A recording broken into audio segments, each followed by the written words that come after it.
अरावली की परिभाषा, supreme court का फैसला और फिर खनन पट्टों पर केंद्र सरकार के सख्त निर्देश, इन सब पर हमने अपने अलग अलग वीडियोस और शोज़ में आपको बताया है।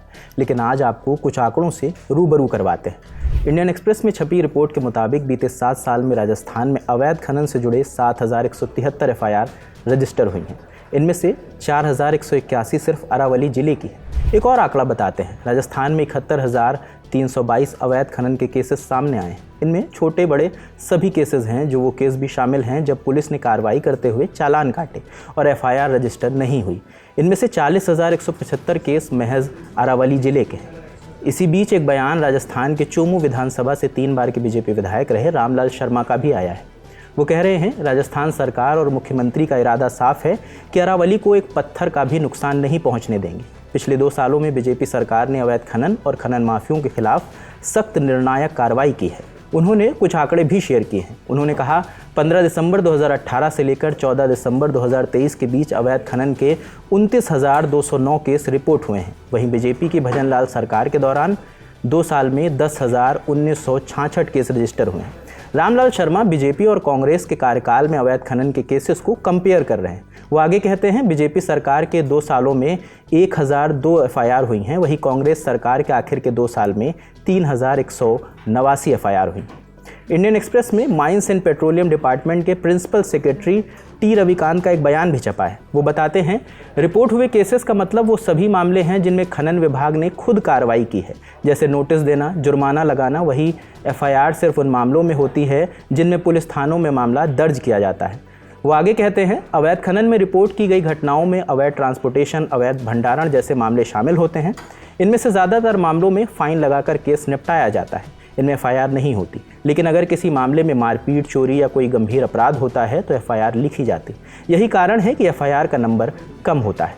ये उन लोगों के सवालों का जवाब है जो कहते हैं, अगर खनन हो रहा है तो FIR क्यों नहीं होती। अब अवैध खनन से जुड़े अपराधों पर भी नज़र डालते हैं। इसी साल राजस्थान विधानसभा में नेता प्रतिपक्ष टीकाराम जूली के एक सवाल पर सरकार ने जवाब दिया था कि 2024 में 93 हमलों की घटनाएं सामने आई हैं। हमले खनन से जुड़े अधिकारी और वर्कर्स पे हुए थे। अगर बात जुर्माने की करें तो बीते 7 सालों में 637 करोड़ 16 लाख रुपए कलेक्ट हुए हैं। इनमें से 231 करोड़ 75 लाख रुपए कांग्रेस की सरकार में और 136 करोड़ 78 लाख रुपए बीजेपी की सरकार के दौरान इकट्ठा हुए हैं। इसी दौरान 3,736 लोगों की गिरफ्तारी हुई है। यह आंकड़ा बताना इसलिए ज़रूरी था क्योंकि सरकार दावा करती है कि अवैध खनन पर रोक लगी है। तो सवाल था, अगर रोक लगी है तो फिर इतने ज़्यादा केसेस कहाँ से आ रहे हैं। अब आपको राजस्थान के पूर्व मुख्यमंत्री अशोक गहलोत का बयान भी सुना देते हैं। वो केंद्र सरकार पर आरोप लगा रहे हैं कि सरकार लोगों को गुमराह कर रही है।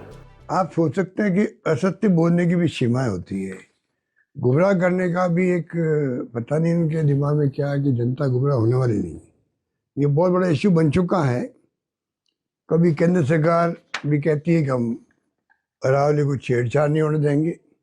स्पष्ट आदेश जारी होने चाहिए और सुप्रीम कोर्ट में वापिस जो है पहले फैसला हुआ है, जिस प्रकार से उन्होंने रिकमेंडेशन दी है भारत सरकार ने, जबकि इनके खुद के डिपार्टमेंट जो इम्पोर्टेंस रखते हैं और जो न्याय मित्र था सुप्रीम कोर्ट न्याय मित्र, उसने अपोज किया वहां पर, तब भी फैसला आ गया इस प्रकार का, जब कभी होता नहीं है। अरावली में खनन को किसने कितनी संजीदगी से लिया, किसने कितनी कठोर कार्रवाई की, आंकड़ों के जरिए कुछ हिस्से हमने आपके सामने रखे हैं। बाकी आप बताइए, आपकी राय क्या है। देखते रहे ललन टॉप। कैमरे के पीछे राहुल हैं, मेरा नाम रजत है। शुक्रिया।